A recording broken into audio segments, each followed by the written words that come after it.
কৃষ্ণ জন্মাষ্টমীর দিন রাতে করুন এই কাজ। সুখ সমৃদ্ধির পাশাপাশি বৃদ্ধি বাড়বে আপনার সম্মানেরও। বন্ধুরা, বিশেষ করে ভাদ্র মাসে কৃষ্ণপক্ষে অষ্টমী তিথিতে কৃষ্ণ জন্মাষ্টমী উৎসবটি পালন করা হয় প্রতি হিন্দু সনাতন ঘরে ঘরে। বন্ধুরা, ভগবান শ্রীকৃষ্ণ মধ্যরাত্রে জন্মগ্রহণ করেছিলেন, তাই মধ্যরাতেই বিশেষ করে রোহিণী নক্ষত্রে তার শিশু রূপের পূজা করা হয়। কৃষ্ণ জন্মাষ্টমীর রাতকেই বলা হয় মহা নিশিরাত। যে ভক্ত এই রাতে পুজো করে ভোজন ও ধ্যান করেন, তার সমস্ত পাপ বিনাশ হয় এবং তিনি বৈকুণ্ঠ ধামে স্থান লাভ করেন। জ্যোতিষশাস্ত্র অনুসারেও বলা রয়েছে কৃষ্ণ জন্মাষ্টমীর রাতের জন্য বিশেষ কিছু জ্যোতিষ শাস্ত্রীয় প্রতিকারের পরামর্শ। এই প্রতিকারগুলি চেষ্টা করলে জীবনে বিশেষ করে সুখ, শান্তি ও সমৃদ্ধির বৃদ্ধি পায়। বন্ধুরা, এই বিশেষ বিশেষ দিনে শ্রীকৃষ্ণের আশীর্বাদ পাবেন এই কার্যগুলি যদি করতে পারেন। জন্মাষ্টমীর রাতে দক্ষিণাবর্তী শঙ্খ দিয়ে শ্রীকৃষ্ণকে অভিষেক করুন।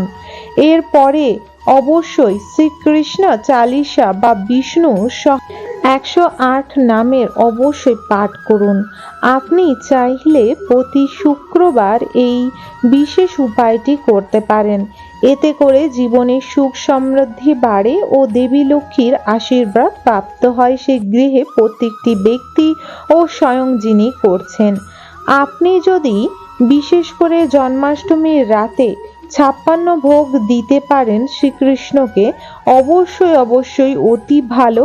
কিন্তু সেই সামর্থ্য যদি না থাকে, শ্রীকৃষ্ণর কাছে প্রার্থনা করবেন এবং অবশ্যই মাখন মিশ্রি নিবেদন করবেন। মাখন মিষ্টি পেলেই শ্রীকৃষ্ণ লাড্ডুলালা বিশেষ করে অনেক খুশি হয়ে যান এবং 56 ভোগের থেকেও বেশি খুশি তিনি মাখন ও মিশ্রি পেলে হয়ে থাকেন। যদি ফলের কিছু নিবেদন করতে হয়, বিশেষ করে তালের বড়া বা তালের মালপোয়া বা তালের লুচি বা শুধু তালের পায়েস ও মাখন মিশ্রি দিলেই তিনি খুশি হয়ে যান। বন্ধুরা, এতে করে ঘরে ধন, সুখ, শান্তি ও পারিবারিক জীবনে সুখ শান্তি সমৃদ্ধির বর্ষা হয়।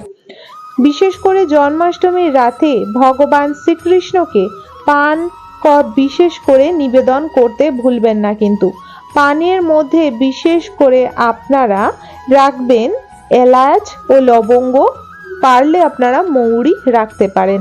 এটির মধ্যে একটি মিশ্রির দানা রেখে ভালোভাবে এটি পানটি মুড়ে শ্রীকৃষ্ণকে অবশ্যই নিবেদন করবেন। পরের দিন এলাইচি, লবঙ্গটি ও মিশ্রি ও মৌরিটি প্রসাদ স্বরূপ আহার করতে পারেন এবং পানটির মধ্যে শ্রী সিঁদুর দিয়ে লিখে যদি আপনার তিজুরিতে তুলে রাখতে পারেন, এতে ঘরের ঋণ মুক্ত হয়, আর্থিক সচ্ছল ও উন্নতির দিকে এগিয়ে যায়। বন্ধুরা, ভগবান শ্রীকৃষ্ণকে পীতাম্বরধারীও বলা হয়, তাই জন্মাষ্টমীর রাতে গোপালকে নতুন হলুদ পোশাক পরিয়ে হলুদ ফুল অর্পণ করুন। এছাড়া বাড়িতে অবশ্যই অবশ্যই পুজো করুন। কাছাকাছি মন্দির থাকলে সেখানেও গোপালের হলুদ বস্ত্র বা শ্রীকৃষ্ণ রাধারানী বিগ্রহ থাকলে তার সাইজের আপনারা হলুদ বস্ত্র দিতে পারেন।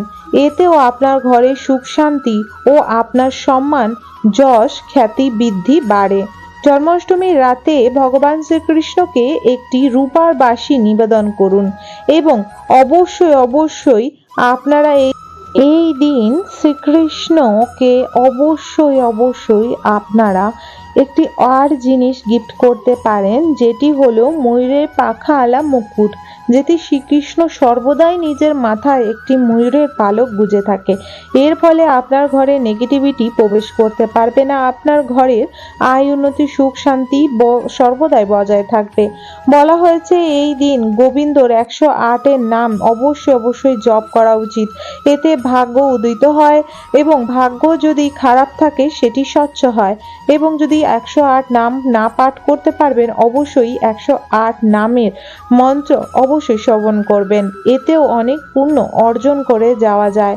বন্ধুরা, এই দিন রাত্রিবেলায় অবশ্যই শ্রীকৃষ্ণ লাড্ডু লালাকে পূজা অর্চনা করার পর আপনার বিশেষ কিছু মনোবাসনা থাকলে একটি হলুদ কাগজের মধ্যে, যদি হলুদ কাগজ না পান তাহলে একটি সাদা কাগজের মধ্যে হলুদ ভালোভাবে দিয়ে মিশিয়ে নেবেন এবং জলে ভালোভাবে একটু গাঢ় করে নিয়ে হলুদ রং করে নেবেন, বা স্কেচ পেন বা রং দিয়ে হলুদ রঙের কাগজ করে নেবেন। তারপরে লাল কালি দিয়ে বা সবুজ কালারের কালি দিয়ে আপনার 2টি মনোবাসনা লিখবেন। বন্ধুরা, 3টি বা 3টির বেশি মনোবাসনা কোনোদিনও ঈশ্বরের কাছে সঙ্গে সঙ্গে বা একসাথে চাইতে নেই। সেই মনোবাসনা কেটে যায়। 3টের বেশি চাইলে অনেক সময় সেই মনোবাসনা পূর্ণ হতেও সময় লাগে।